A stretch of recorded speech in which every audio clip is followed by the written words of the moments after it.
अखिल नेपाल के पदाधिकारीगण, सदस्यगण, आदरणीय धर्म प्रेमी सज्जनों, आदरणीय माताओं एवं भक्तिमती बहनों, परम संत बाबा देवी साहब जी महाराज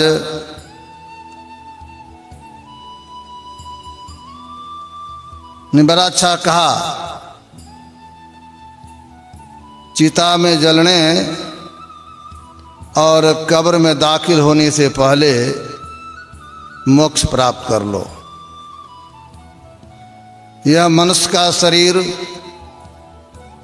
जो हम लोगों को प्राप्त है, इस शरीर को पाने का लक्ष्य ही है जो समय रहते भगवत भजन कर हमें अपना कल्याण बना लेना चाहिए। आराध्य देव की महती कृपा से नेपाल की पावन और गौरवमय भूमि, जहाँ पर भगवान विष्णु ने वराह भगवान होकर अवतार लिया, राक्षसों का संहार किया, मानवों का कल्याण किया। वैसे पावन भूमि के इस पवित्र स्थल पर अखिल नेपाल संत मत सत्संग के वार्षिक अधिवेशन के अवसर पर हम लोग मर्यादा पुरुषोत्तम भगवान श्री राम के उपदेश को श्रवण कर रहे हैं। मर्यादा पुरुषोत्तम भगवान श्री राम संसार में लोक मर्यादा को स्थापित करने के लिए आए। उन्होंने मानव को लोक और परलोक दोनों को बनाने का ज्ञान दिए। भगवान श्री राम के जीवन और उपदेश को अगर हम अपने जीवन में आत्मसात कर लेंगे तो हमारा कल्याण हो जाएगा। गोस्वामी तुलसीदास जी महाराज के संबंध में भी कहा गया है, उनको भी सच्चे गुरु इसी वराह क्षेत्र के पावन भूमि पर मिला और तब वह अंत साधना में तल्लीन हुए। गोस्वामी जी महाराज ने जो रामचरितमानस हम लोगों के बीच लिख करके दिए हैं, यह ग्रंथ बड़ा ही लोकप्रिय और मानव के जीवन के प्रत्येक समस्याओं का समाधान देने वाला है। रामचरितमानस को ठीक ठीक समझा जाए तो ज्ञान हो जाएगा। जिनकी तस्वीर हम लोग देख रहे हैं,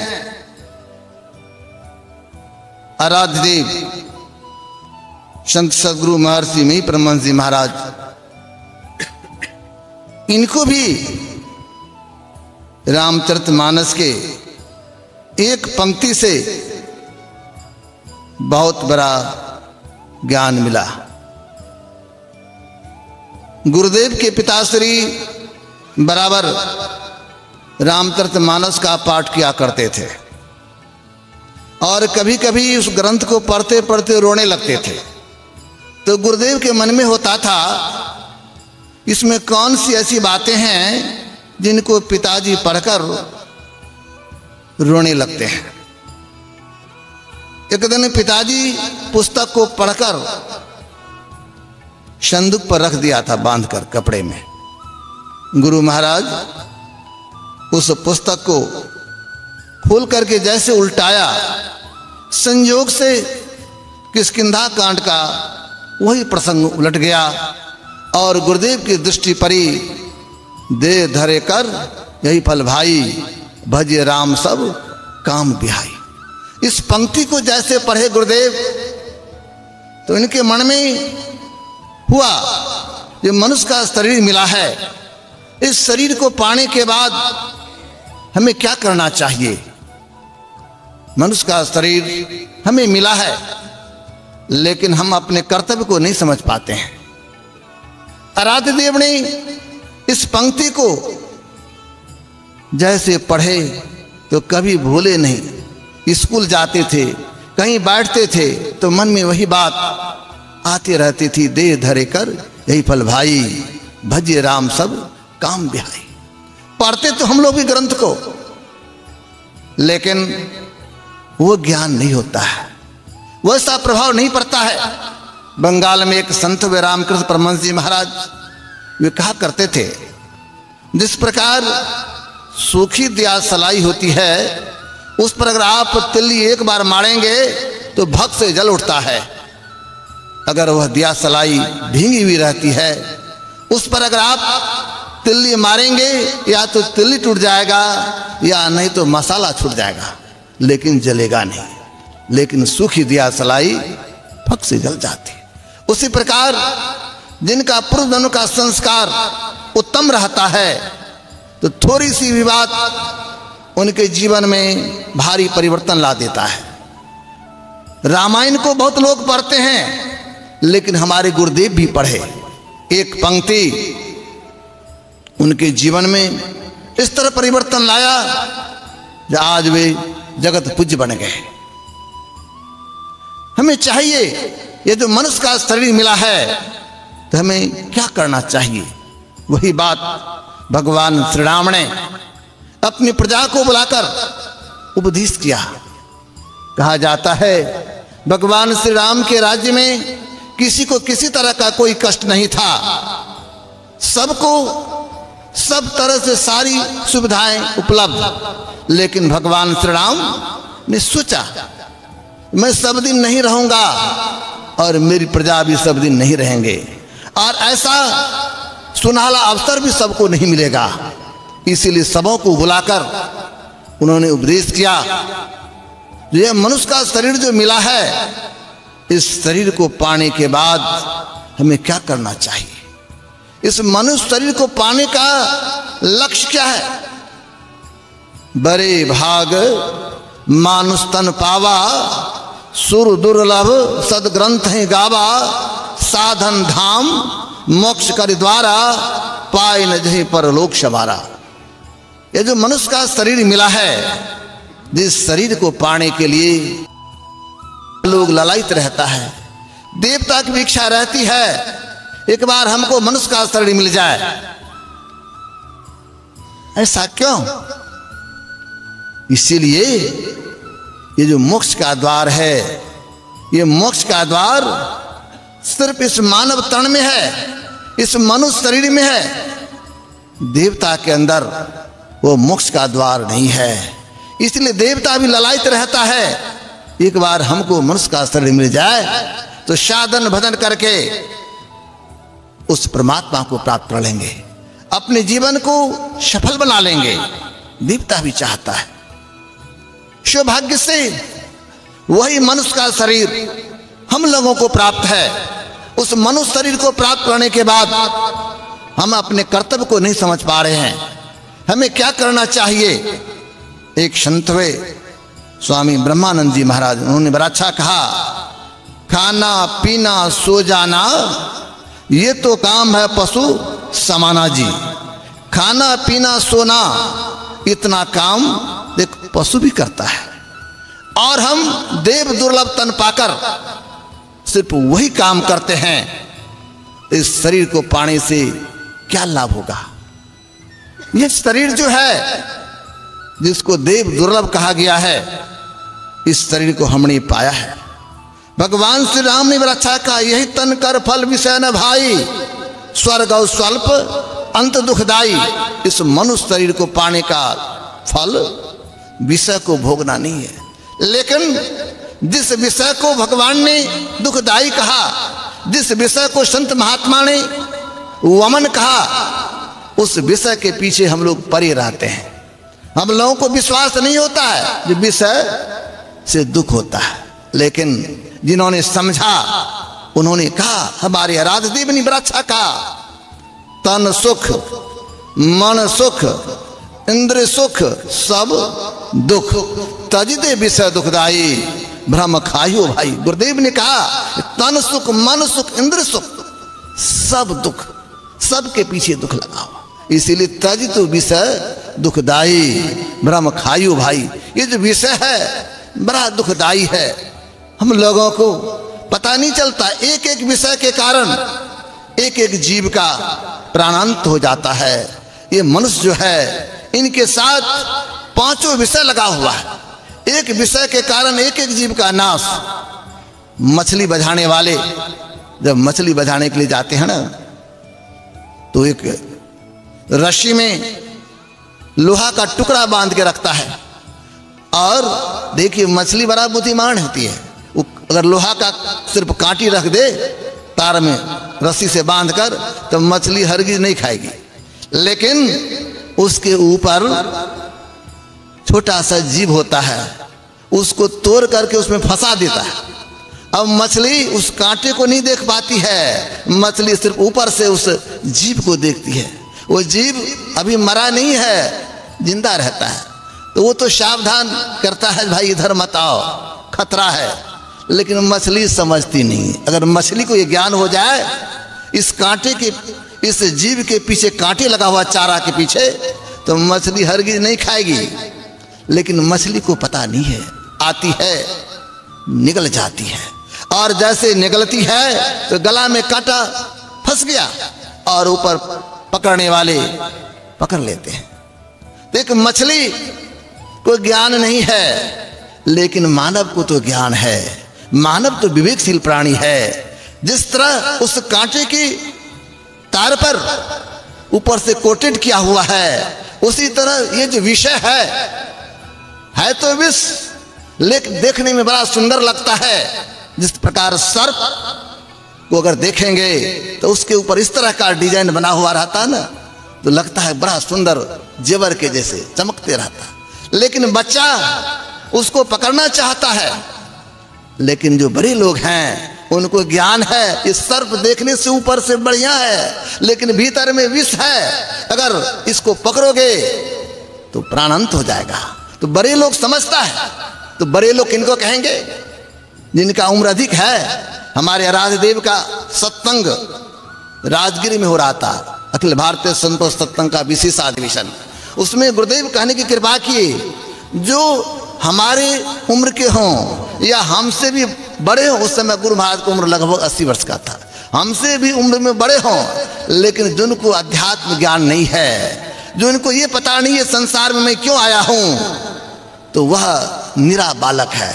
वो निरा बालक है, मतलब जिनको अध्यात्म ज्ञान नहीं, अपने आप को जानने की ललक नहीं है, जो अपने आप को नहीं जानता है, मुझे क्या करना है, अपने कर्तव्य को नहीं समझता है, तो गुरुदेव ने कहा वो निरा बालक के सदृश है। जिस तरह निरा बालक सर्प को भी पकड़ लेगा, आग को भी पकड़ लेगा, उसी प्रकार हम मानव अज्ञानतावश जो विषय दुखदाई है उस विषय की तरफ दौड़ते हैं। लेकिन जो संत हैं वे ज्ञानी होते हैं, वे जानते हैं विषय के पीछे दुख लगा हुआ है।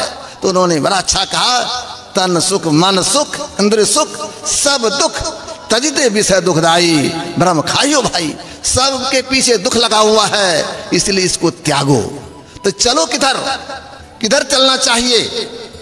अभी हमारे विद्वान प्रवक्ता स्वामी सत्यप्रकाश जी महाराज बड़ा सुंदर समझा रहे थे, किधर चलना चाहिए, वो मोक्ष का मार्ग किधर है। हम लोग इसी शरीर में हैं, लेकिन मोक्ष का मार्ग किधर है, हम किधर जाते हैं? हम लोग इस नवद्वार में अपने आप को फंसा के रखते हैं। इस नवद्वार में हम लोग उस सुख को ढूंढते हैं जिस सुख के बारे में आराध्य देव ने कहा, तन नवद्वार हो रामा अति मलिन ठामा त्यागी चरु दसम द्वारे सुख पाओ रे भाई। सुख चाहते हो इस नवद्वार से ऊपर निकलो। ये नवद्वार अपवित्र जगह है, गंदा जगह है। इस गंदे जगह से निकलिए और त्यागी चरु दसम द्वारे सुख पाओ रे भाई।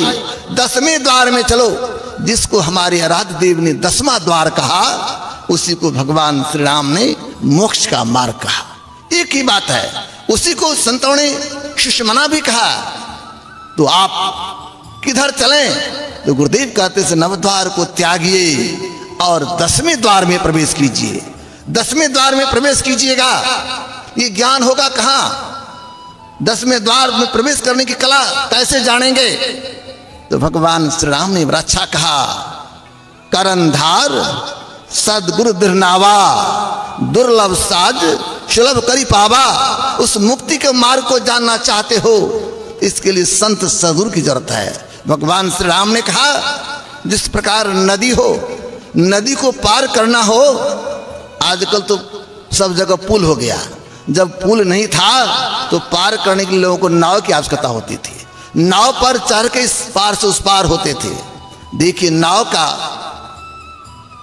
महत्व जल में होता है। अगर नाव को रोड पर रख दिया जाए, सड़क पर, लोग कहेंगे मुफ्त में आप आकर इस पर बैठ जाएं, तो कोई कहेगा हम अपने समय को बर्बाद क्यों करेंगे, कोई नहीं बैठना चाहेगा।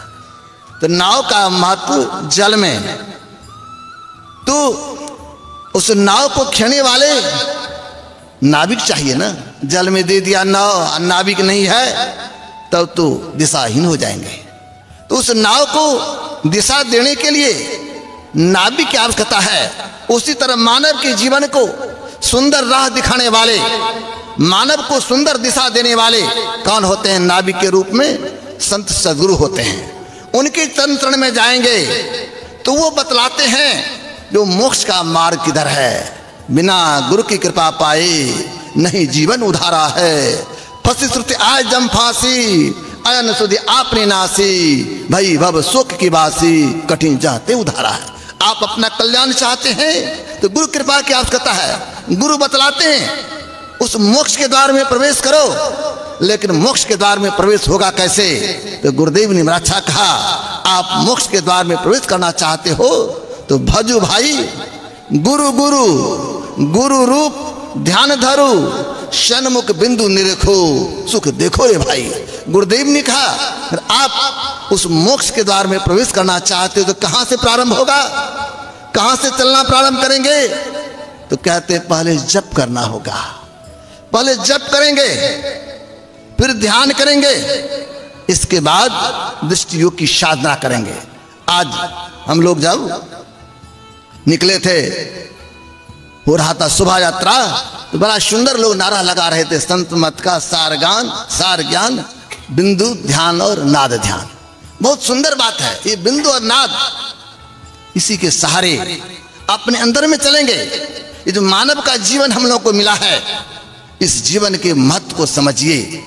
इस धरती के लाल संत मत के गौरव पूज्यपाद महर्षि दल बहादुर परमहंस जी महाराज बड़ा सुंदर कहा करते थे, हम लोग अज्ञानवश सहारा को सर्वस्व मान लिया है और सर्वस्व को सहारा मान लिया है, जिसके कारण हमारा जीवन अधूरा रह जाता है, जिसके कारण हम दुखी हो जाते हैं। जो हमारे जीवन का सब कुछ है उसको छोड़ देते हैं, जो हमारे लिए लाभकारी नहीं है उसी को पकड़ लेते हैं, इसलिए हमारा जीवन दुख में हो जाता है।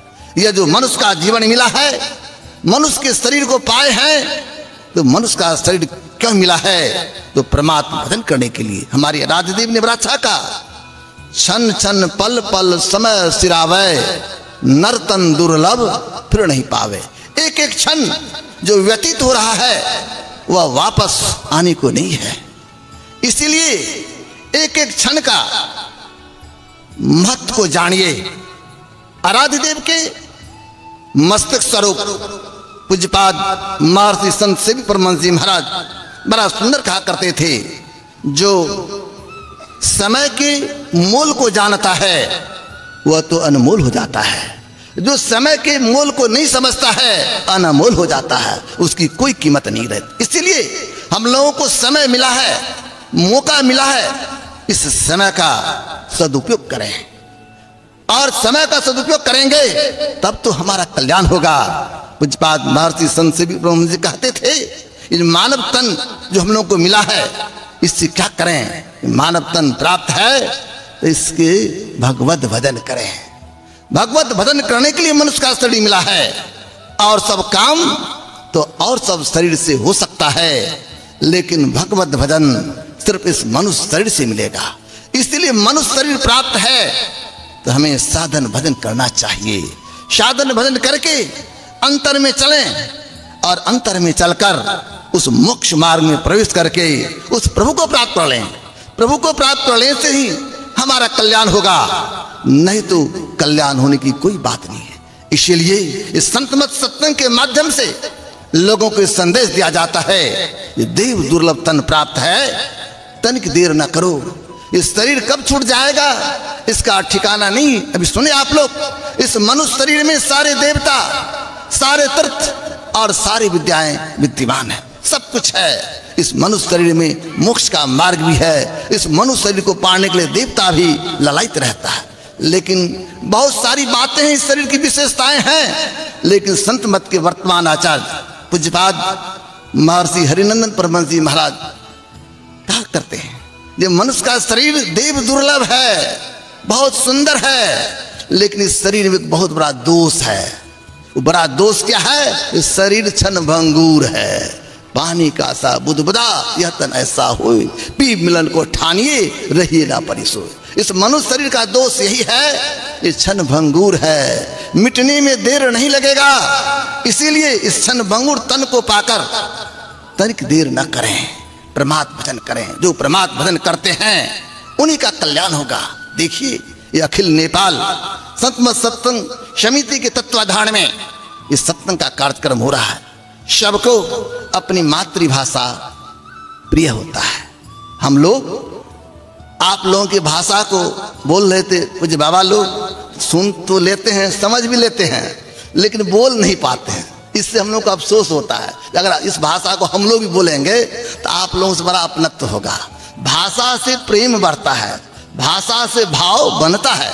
तो हमारे युवा सन्यासी स्वामी परशुराम बाबा जब निकल रहा था सुबह सुबह हम लोग शोभा यात्रा में, तो मैंने भजन सुना, उनके रचित भजन को कैसेट से मैंने सुना, तो मुझे बड़ी खुशी हुई। युवा इस तरह आगे बढ़ रहे हैं, हमारे संत मत को दिशा दे रहे हैं, अच्छी बात है। देखिए युवा के कंधे पर ही भविष्य निर्भर करता है। तो इन्होंने बहुत सुंदर रचना, भजन की रचना जो किया है तो नेपाली भाषा में। देखिए भाषा से प्रेम बढ़ता है और इस भाषा को गाएंगे, इस भाषा को सुनेंगे, स्वाभाविक रूप से आपस में प्रेम बढ़ेगा। लेकिन इस जो नेपाली भाषा है हम लोग भी जब बराबर सुनते हैं, समझ लेते हैं, बहुत बात समझते हैं, लेकिन बोल नहीं पाते हैं। लेकिन अगर बोलेंगे तो और विशेष लाभ होगा। तो भाषा से प्रेम बढ़ता है, भाषा से आपसी सद्भावना बढ़ती है। तो हमारे युवा सन्यासी ने जो पुस्तक की रचना की है, पुस्तक तो बड़ी छोटी है, लेकिन संत मत का सब बात उसमें भरा पड़ा है। अभी सुने ना, उसमें स्तुति, प्रार्थना, आरती सब और संतवाणी भी है।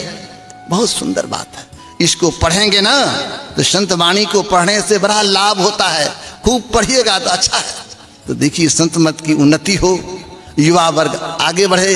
पूज्यपाद महर्षि दल बहादुर बाबा नहीं हैं, शरीर में नहीं हैं, लेकिन उनकी आत्मा है, उनकी शक्ति है, उनकी प्रेरणा है। उनकी प्रेरणा से प्रेरित होकर लोग आगे बढ़ रहे हैं, वही उनकी कृपा है।